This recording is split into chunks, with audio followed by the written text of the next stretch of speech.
సమయం కేటాయించి సో మీలాంటి వాళ్ళకు మరి మరొకసారి కూడా 99 టీవీ తరపున రెవెన్యూ శాఖకు ఇరిగేషన్ శాఖ మాత్రం మా అభినందనలు sir. Thank you very much sir. ఒకసారి మరి విజువల్స్లో చూస్తున్నాం కాసా గ్రాండ్ నిజంగానే హైదరాబాదు గ్రేటర్ పరిధిలో అనేక వెంచర్లు చేస్తున్నారు. చాలా ప్రతిష్టాత్మకమైన వెంచర్లు చేస్తూ మొత్తానికి ఇప్పటికే అమ్మకాలు సాగిస్తున్నారు. సో పూర్తి స్థాయిలో మరి వందలాది మంది టెలికాలర్స్తో ప్రతి ఒక్క ఆ టెలిఫోన్ నెంబర్ కూడా కాంటాక్ట్ చేస్తూ సో మా వెంచర్లో మీరు ఫ్లాట్ తీసుకోండి అంటూ కూడా మాట్లాడుతున్న నేపథ్యంలో సో మరి ఇప్పుడైతే కాసా గ్రాండ్ సంబంధించిన అక్రమం అయితే ఒకటి మరి మనకు వెలుగు చూస్తోంది. ఇదే క్రమంలో మా ఈ యొక్క దుండిగల్ ఏరియాకు సంబంధించిన మా 99 టీవీ ప్రతినిధితో కూడా మాట్లాడే ప్రయత్నం చేద్దాం. సో ఒకసారి దుండిగల్లో మరి వాస్తవమైన పరిస్థితి ఏంటి, అదే క్రమంలో సో మొత్తానికైతే ఎంఆర్ఓ గారు చెప్తున్నారు రాజేశ్వర రెడ్డి గారు నిజంగా చాలా ధైర్యంగా ఆయన చెప్పినందుకు నిజంగా చాలా సంతోషం. ఎందుకంటే అందరూ ఎంఆర్ఓలు కానీ ఇరిగేషన్ శాఖకు సంబంధించిన అధికారులు మరి పూర్తి స్థాయిలో దీని మీద గట్టి నిఘా పెట్టిన నేపథ్యంలో సో భారీ వెంచర్లు అనేకమైన ఇన్ఫ్లుయెన్స్లు కావచ్చు, అదే క్రమంలో కబ్జాలు కావచ్చు, ఇలాంటి సందర్భంలో మనకైతే కాపాడబడతాయని చెప్పి ఒక నమ్మకం అయితే ఏర్పడుతుంది. సో ఎంత పెద్ద వెంచర్ అయినప్పటికీ, ఎంత పెద్ద వ్యక్తులు ఉన్నప్పటికీ కూడా మరి ఎంఆర్ఓ గారు రాజేశ్వర రెడ్డి గారు నిజంగా అభినందనీయులు. ఒకసారి మా ప్రతినిధి రవికుమార్ ఉన్నారు, మరి దుండిగల్ ఏరియాలో ఏం జరుగుతుందో తెలుసుకునే ప్రయత్నం చేద్దాం. రవికుమార్ గారు సార్ చెప్పండి, ఏం జరుగుతుంది అక్కడ దుండిగల్లో? ఎందుకు ఎంఆర్ఓ గారు పోలీస్ స్టేషన్లో మరి కంప్లైంట్ ఇచ్చారు? సో దీంట్లో అసలు ఆ వెంచర్ ఎవరిది, ఎందుకు అనే అంశం చెప్తారా? తప్పకుండా అండి. ఇది క్రాసా గ్రాండ్ వాళ్ళది. ఇది ఓకే, దుండిగల్ పిఎస్ పరిధిలో ఇది కేసు నమోదైంది. కొద్దినార్ చెరువు కట్ట అది ధ్వంసం చేసేసి దాన్ని తహసీల్దార్ ద్వారా వాళ్ళు కేసు నమోదు చేశారు. వెంచర్ దారి కోసం కాసా గ్రాండ్ వాళ్ళు చెరువుకి అసలు పెట్టేశారు అన్నమాట. అది ఓకే, గాగిలాపూర్ కొద్దినాపూర్ చెరువు వాళ్ళు చెరువు కిందకు వస్తుంది. అది ఈ చెరువు కట్ట ధ్వంసం అయినట్టు బఫర్ లో ఫ్లాట్లు ఉన్నట్టు ఆరోపణలు కూడా వస్తున్నాయి దాని మీద. ఓకే, జాయింట్ సర్వేలో వెలుగు చూసిన ప్రకారం అయితే 22 క్రిమినల్ కేసులు నమోదయ్యాయి. 22 క్రిమినల్ కేసులు? అవునండి, కాసా గ్రాండ్ వెంచర్ మీద. అవును.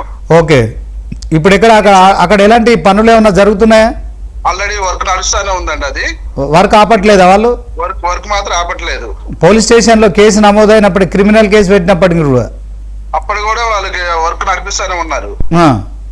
ఓకే, భౌగోళిక స్వరూప జాయింట్ సర్వేలో మరో కీలక అంశం ఏంటంటే ఇది 3 శాఖల అధికారులు చెరువు కట్టను ఆనుకొని ప్రభుత్వం నిర్దేశించిన బఫర్ జోన్ లో ఫ్లాట్లు చెరువులు కట్ట ధ్వంసం చేసేంత వరకు కూడా అధికారులు ఎవరు కూడా పర్యవేక్షించలేదు దీని మీద.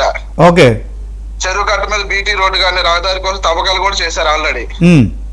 కాసాగారు సమర్పించిన లేఅవుట్ లో అప్రోచ్ రోడ్ లేకపోతే ఇది ఒక విచిత్రం. ఇది దీని మీద క్రిమినల్ కేసు చేయాలని చెప్పేసి దుందిగల్ పోలీసులకు తహసీల్దార్ లేఖ రాశారు, దీని మీద కంప్లైంట్ చేశారు. అవునండి, దీనికి సంబంధించిన డీటెయిల్స్ ఇవ్వండి, ఇంక నేను మిగతా తెలుసుకొని మీకు చెప్తాను ఇంకా. ఓకే, థ్యాంక్ యూ రవికుమార్ గారు.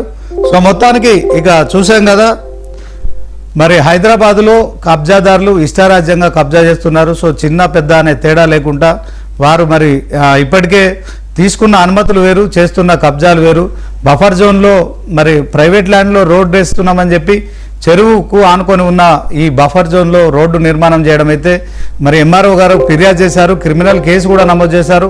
అయినప్పటికీ కూడా వాళ్ళు మరి ఆ రోడ్డు నిర్మాణం పనులైతే యథేచ్ఛగా కొనసాగుతున్నట్టు తెలుస్తుంది. సో ఈ అంశంలో హైడ్రా అధికారులు కానీ అదే క్రమంలో తెలంగాణలో ప్రభుత్వం ఏదైతే ఉందో మరి ఇప్పటికే చెరువులను కాపాడుతున్నారు, వాటిని మంచి నీటి చెరువులుగా కూడా తీర్చిదిద్దుతున్నారు. మనం చూసాం బతుకమ్మ కుంటలో మరొక చెరువును పునరుద్ధరించడం, దాన్ని ప్రతిష్టాత్మకంగా మరి అక్కడ మున్పట్లాగే ఒక ప్రజలకు ఒక మంచి ఎంటర్టైన్మెంట్ ప్లేస్గా తయారు చేయడం కావచ్చు. సో ఇట్లాంటి కార్యక్రమాలు ఒకవైపు జరుగుతుంటే మరొక వైపు మాత్రం పెద్ద పెద్ద వెంచర్లు చేస్తున్నామని చెప్పుకుంటూ మరి కోట్ల రూపాయల్లో మరి ఇప్పటికే ఫ్లాట్లు అమ్మకాలు చేస్తున్న కాసా గ్రాండ్ అక్రమాలు అయితే వెలుగు చూస్తున్నాయి. సో ఈ అక్రమాల పట్ల మరి ఎంఆర్ఓ గారితో మాట్లాడడం, ఆయన క్లియర్గా చెప్పారు రాజేశ్వర రెడ్డి గారు.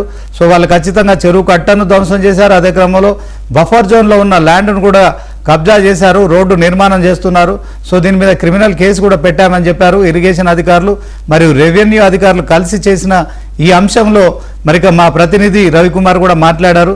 సో ఖచ్చితంగా ఇంకా అక్కడ పనులు జరుగుతున్నాయి, క్రిమినల్ కేసు బుక్ చేసినప్పటికీ కూడా కాసా గ్రాండ్ వాళ్ళ వర్క్ ఆపట్లేదనే అంశం అయితే మనకు వెలుగులోకి వస్తుంది. సో ఏదేమైనప్పటికీ కూడా మరి 99 టీవీ ఖచ్చితంగా మరి రెవెన్యూ అధికారులతో సంప్రదించి ఎంఆర్ఓ రాజేశ్వర్ రెడ్డి గారితో మాట్లాడడం, అదే క్రమంలో తాజాగా ఫీల్డ్ నుంచి కూడా మా రవికుమార్ గారు కూడా మా ప్రతినిధి అక్కడ జరుగుతున్న అక్రమాలు చెప్పారు. సో ఈ అంశంలో తెలంగాణ ప్రభుత్వం మరొకసారి అప్రమత్తమై హైడ్రా అధికారులు మరి హైడ్రా కమిషనర్గా ఉన్న రంగనాథ్ గారు కూడా ఈ అంశాన్ని మరి పరిగణనకు తీసుకొని కాసా గ్రాండ్ విషయంలో మరి నిజాలు తీసుకురా బయట పెట్టాలని చెప్పి ఆశిస్తున్నాం. ఇది వాటి